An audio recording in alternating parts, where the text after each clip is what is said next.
बरं का, ही कविता तुमच्यासाठी खरं तर नाहीये, ही कविता सर्वसाधारण लोकांसाठी. तुम्ही कसे भारी आहात, खरंच भारी नाहीयेत का? तुम्हाला आता कशाचंच काही वाटत नाही, तुम्हाला आपलं नुकसान झालंय हेही काही वाटत नाही, तुम्हाला कशाचा काही फरकच पडत नाही.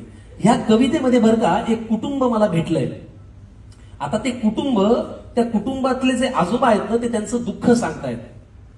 काय दुःख आहे ते ऐकून घ्या, बघा तुम्हाला आवडतंय का आणि समजून घेता येतंय का. की सगळ्यांचेच चेहरे पडलेलं एक कुटुंब मला भेटलं, सगळ्यांचेच चेहरे पडलेलं एक कुटुंब मला भेटलं, खात्या पित्या घरचं तरी दुःखीच मला वाटलं. सगळ्यांचे चेहरे पडलेलं एक कुटुंब मला भेटलं, खात्या पित्या घरचं तरी दुःखी मला वाटलं. माणुसकीच्या नात्याने माझं मन भरून आलं, मीच जवळ जाऊन म्हणलं का हो काय झालं. माणुसकीच्या नात्याने माझं मन भरून आलं, मीच जवळ जाऊन म्हणलं का हो काय झालं. तुमच्यापैकी कुणाला काही झालंय का, तिने सांजेला असे बसला कुणी गेलंय का. कुटुंब प्रमुख आजोबा उठले सोडत मोठा उसासा, डोळे तांबडे लाल बहुतेक रडले होते डसाडसा. तर ऐक तुला सांगतो म्हणाले असं झालंय, तर ऐक तुला सांगतो म्हणाले असं झालंय, आम्हा सगळ्या कुटुंबियांचं एक एक मत वाया गेलंय. तर ऐक तुला सांगतो म्हणाले असं झालंय, आम्हा सगळ्या कुटुंबियांचं एक एक मत वाया गेलंय. आता हा माझा नातू बघ नुसता जीवाला घोर आहे. नातवापासून सुरुवात केली ओळख करून द्यायला. आता हा माझा नातू बघ नुसता जीवाला घोर आहे, सभेला जायचं घोषणा द्यायच्या याला फारच जोर आहे. बरं एवढं करून मतही दिलं तरी याचं भागलं नाही, पण याच्या नेत्याचं इंजिन आजवर सत्तेच्या स्टेशनात लागलं नाही. वा. मग ती सभा, ती गर्दी, तो आवाज, त्या घोषणा, त्याचं पुढे काय झालं. मग ती सभा, ती गर्दी, तो आवाज, त्या घोषणा, त्याचं पुढे काय झालं. आणि असं करत याचं मत 3-4 वेळा वाया गेलं. आता या माझ्या दुसऱ्या नातवाची आणि त्याच्या नेत्याची सेम टू सेम लाईफ आहे. दुसऱ्या नातवाकडे आले बरं का. आता या माझ्या दुसऱ्या नातवाची आणि त्याच्या नेत्याची सेम टू सेम लाईफ आहे. ना करियर में ग्रोथ है ना जिंदगी में वाईफ है. आता या माझ्या दुसऱ्या नातवाची आणि त्याच्या नेत्याची सेम टू सेम लाईफ आहे. ना करियर में ग्रोथ है ना जिंदगी में वाईफ है. अरे बाबा, वारशाने फक्त पैसा येतो, कर्तृत्व कुणी आणत नाही.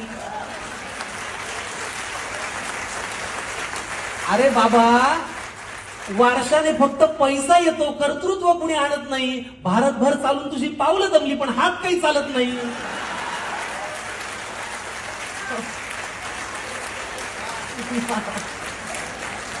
मग ते धोतर, ती काठी, तो चष्मा, ते आडनाव, त्याचं पुढे काय झालं. वा वा वा. मग ते धोतर, ती काठी, तो चष्मा, ते आडनाव, त्याचं पुढे काय झालं. आणि असं करत याचंही मत बरीच वर्ष वाया गेलं. आता या माझ्या मुलाला बरं का राजकारणातलं फार कळतं. आता मुलापर्यंत आले. आता या माझ्या मुलाला बरं का राजकारणातलं फार कळतं. याचं मन गेली अनेक वर्ष घड्याळातली वेळ पाळतं. आता या माझ्या मुलाला बरं का राजकारणातलं फार कळतं. याचं मन गेली अनेक वर्ष घड्याळातली वेळ पाळतं. चुकली वेळ, झाला खेळ, वेगळं संधान साधलं. एका साहेबाचं घड्याळ दुसऱ्या साहेबांनी स्वतःच्या हातावर बांधलं.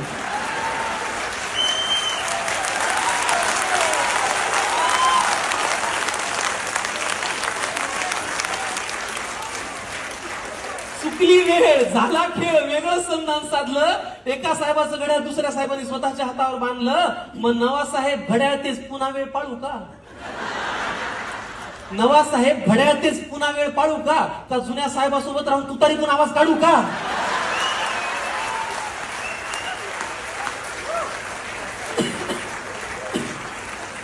मग ते वय, तो अनुभव, ती निष्ठा, तो परिवार, त्याचं पुढे काय झालं. असं करत या माझ्या मुलाचं मत मात्र वाया गेलं. आता ही माझी सून अस्मिता तशी धाडसीच म्हणायची. काय नाव काय. अस्मिता. सुनेपर्यंत आले दादा. आता ही माझी सून अस्मिता तशी धाडसीच म्हणायची. जरा कोणी नडलं ना की घरातला बाण काढायची. आता ही माझी सून अस्मिता तशी धाडसी म्हणायची.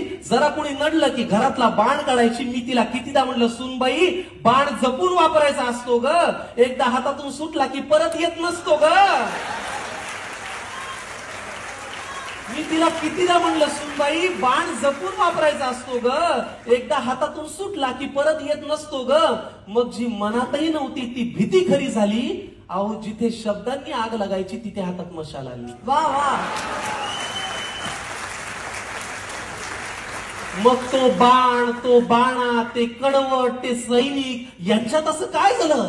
पण असं करत या माझ्या सुनेचं मत मात्र वाया गेलं. वा, आता ही माझी बायको बर का, ही घडवेल तेच घरात घडतं. बायको परत आले ना, आता ही माझी बायको बर का, ही घडवेल तेच घरात घडतं. नाव हिचं लक्ष्मी, हिला कमळ फार आवडतं. आता ही माझी बायको बर का, ही घडवेल तेच घरात घडतं. नाव हिचं लक्ष्मी, हिला कमळ फार आवडतं. मी लगेच पुढे विचारलं, माझी उत्सुकता त्यांना दिसली असेल की अहो कमळ जिथल्या तिथेच आहे, मग यांचं मत वाया गेलं नसेल. मी लगेच पुढे विचारलं, माझी उत्सुकता त्यांना दिसली असेल, अहो कमळ जिथल्या तिथेच आहे, मग यांचं मत वाया गेलं नसेल. आजोबा म्हणाले, ती दुःखात नाहीये तशी, पण तिच्या मनात तळमळ आहे, कारण ज्यांच्या विरोधात मत दिलं त्यांच्याच हातात आता कमळ आहे.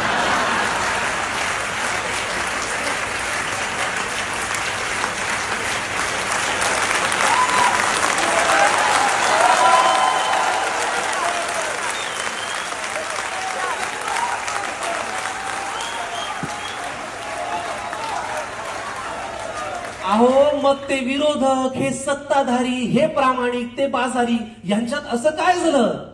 पण असं करत या माझ्या बायकोचं आता वाटतंय मत मात्र वाया गेलं. त्यामुळे पुढाऱ्यांनो, तुम्ही कितीही पक्ष बदलून म्हणालात की हाच माझा पक्ष आहे, तरी एक गोष्ट लक्षात ठेवा की आमचं तुमच्याकडे लक्ष आहे. तुम्ही कितीही पक्ष बदलून म्हणालात की हाच माझा पक्ष आहे, तरी एक गोष्ट लक्षात ठेवा की आमचं तुमच्याकडे लक्ष आहे. त्यामुळे इथून पुढे तरी दिलेल्या मताची किंमत जरा तरी ठेवा.